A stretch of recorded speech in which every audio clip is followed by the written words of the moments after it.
Thank you and welcome to our podcast, My Personal Library. I am Pradnya Talikoti, a filmmaker by profession, and I'm going to read and share my personal thoughts on some of my favorite stories from various books, authors, genres, etc. And a small disclaimer, rights of these stories are with the respective publishers or authors. This podcast is produced by Pixels Unlimited and narrated by me, that is Pradnya Talikoti. Today I'm going to read short story written by O. Henry, The Romance of Busy Broker. William Sidney Porter, better known by his pen name O. Henry, was an American short story writer. Henry was a master of surprise endings who wrote about the life of ordinary people in New York City. A twist of plot, which turns on an ironic or coincidental circumstance, is typical of O. Henry's stories. Some of O. Henry's works include The Gift of Maggie, The Duplicity of Hargreaves, and Ransom of Red Chief. His legacy includes the O. Henry Award, an annual prize awarded to outstanding short stories. The Romance of Busy Broker. Picture: confidential clerk in the office of Harvey Maxwell, broker, allowed a look of mild interest and surprise to visit his usually expressionless countenance when his employer briskly entered at 9:30 in company with his young lady stenographer. With a snappy "Good morning, Pitcher," Maxwell dashed at his desk as though he were intending to leap over it, and then plunged into a great heap of letters and telegrams waiting there for him. The young lady had been Maxwell's stenographer for a year. She was beautiful in a way that was decidedly unstenographic. She forewent the pomp of alluring pompadour. She wore no chains, bracelets, or lockets. She had not the air of being about to accept an invitation to luncheon. Her dress was grey and plain, but it fitted her figure with fidelity and discretion. In her neat black turban hat was the gold-green wing of Macao. On this morning, she was softly and shyly radiant. Her eyes were dreamily bright, her cheeks genuine peach blow, her expression a happy one, tinged with reminiscence. Instead of going straight into adjoining room where her desk was, she lingered slightly irresolute in the outer office. Once she moved over by Maxwell's desk, near enough for him to be aware of her presence. The machine sitting at that desk was no longer a man.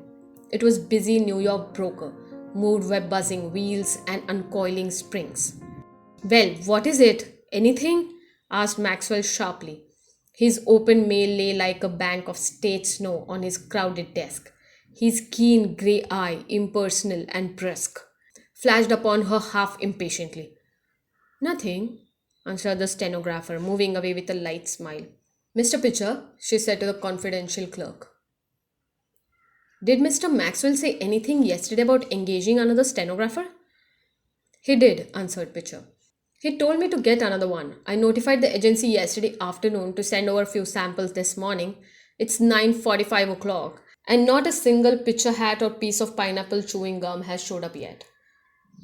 "I will do the work as usual then," said the young lady, "until someone comes to fill the place." And she went to her desk at once and hung the black turban hat with gold-green Macao wing in its accustomed place. He who has been denied the spectacle of busy Manhattan broker during the rush of business is handicapped for the profession of anthropology. The poet sings of the crowded hour of glorious life. The broker's hour is not only crowded, but the minutes and seconds are hanging to all the straps and packings, both front and rear platforms. And this day was Harvey Maxwell's busy day.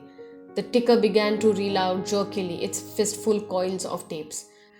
The desk telephone had a chronic attack of buzzing.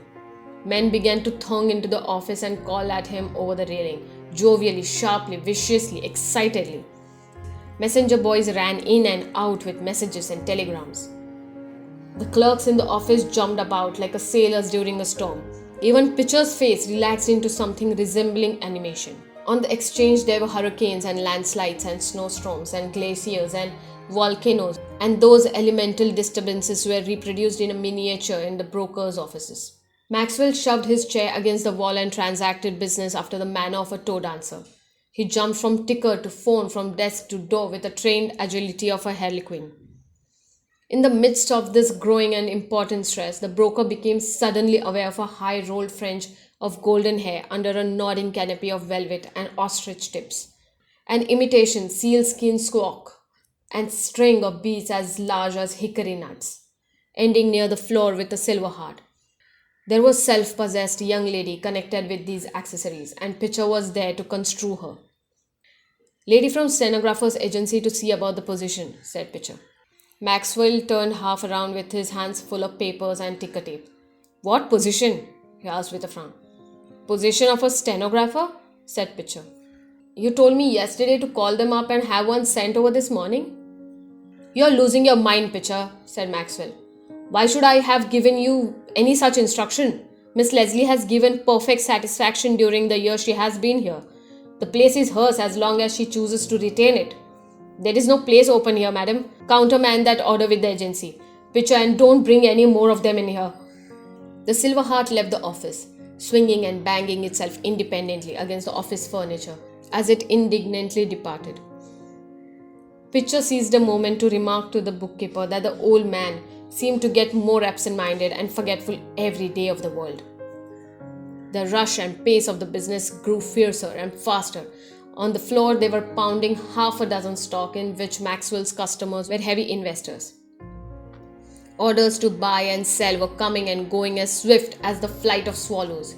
Some of his own holdings were imperiled, and the man was working like some high-geared, delicate, strong machine, strung to full tension, going at full speed, accurate, never hesitating, with a proper word and decision, and act ready and prompt as clockwork. Stocks and bonds and loans and mortgages and margins and securities. Here was the world of finance. There was no room in it for the human world or the world of nature. When the luncheon hour drew near, there came a slight lull in the uproar. Maxwell stood by his desk with his hands full of telegrams and memoranda, with a fountain pen over his right ear and his hair hanging in disorderly strings over his forehead. His window was open, for the beloved janitress spring had turned on a little warmth through the waking registers of the earth. And through a window came a wandering, perhaps lost odor, a delicate, sweet odor of lilac, that fixed the broker for a moment immovable. For this odor belonged to Miss Leslie. It was her own, and hers only. The odor brought her vividly, almost tangibly before him. The world of finance dwindled suddenly to a speck, and she was in the next room, 20 steps away. By George, I'll do it now, said Maxwell, half aloud. I'll ask her now. I wonder I didn't do it long ago. He dashed into inner office with a haste of shot trying to cover. He changed upon the desk of the stenographer. She looked up at him with a smile. A soft pink crept over her cheek, and her eyes were kind and frank. Maxwell leaned one elbow on her desk. He still clutched fluttering papers with both hands, and the pen was above his ear. Miss Leslie, he began hurriedly, I have but a moment to spare. I want to say something in that moment. Will you be my wife? I haven't had time to make love to you in the ordinary way, but I really do love you. Talk quick, please. Those fellows are clubbing the stuffing out of Pacific. Oh, what are you talking about? Exclaimed the young lady. She rose to her feet and gazed upon him, round-eyed. Don't you understand? Said Maxwell restively. I want you to marry me. I love you, Miss Leslie. I wanted to tell you and I snatched a minute when things had slackened up a bit. They're calling me for the phone now. Tell them to wait a minute, Pitcher. Won't you, Miss Leslie? The stenographer acted very coolly. At first, she seemed overcome with amazement. Then tears flowed from her wondering eyes, and then she smiled sunnily through them, and one of her arms slid tenderly about the broker's neck. I know now, she said softly. It's this old business that has driven everything else out of your head for the time. I was frightened at first. Don't you remember, Harvey? We were married last evening at 8 o'clock in the little church around the corner. You know what I like about the stories? They give a small sneak peek in lives of people who lived hundreds of years ago. About their lifestyle, their dressing style, their thought process. But mostly it is humbling to know how much has changed in this time and yet remains same in various ways. Like, let me explain. So, loved ones in our lives are just a click away. But yet so far that everyone is busy mindlessly disappearing into our devices. But in the same time, women have come such a long way from being just a secretary and stenographers to becoming CEOs and MDs and entrepreneurs. So, Moral of this story, I feel, is just be more present and share some good quality time with your loved ones. Hope you like the story written by author O. Henry, The Romance of Busy Broker. I am Pradnya Talikoti. You are listening to My Personal Library, the podcast. You can subscribe, rate and review on Podbean, Stitcher, Spotify, or wherever you get the podcast. To know more, please follow Pixels Unlimited on Instagram, Facebook, and YouTube. Thank you for your time. Keep on listening.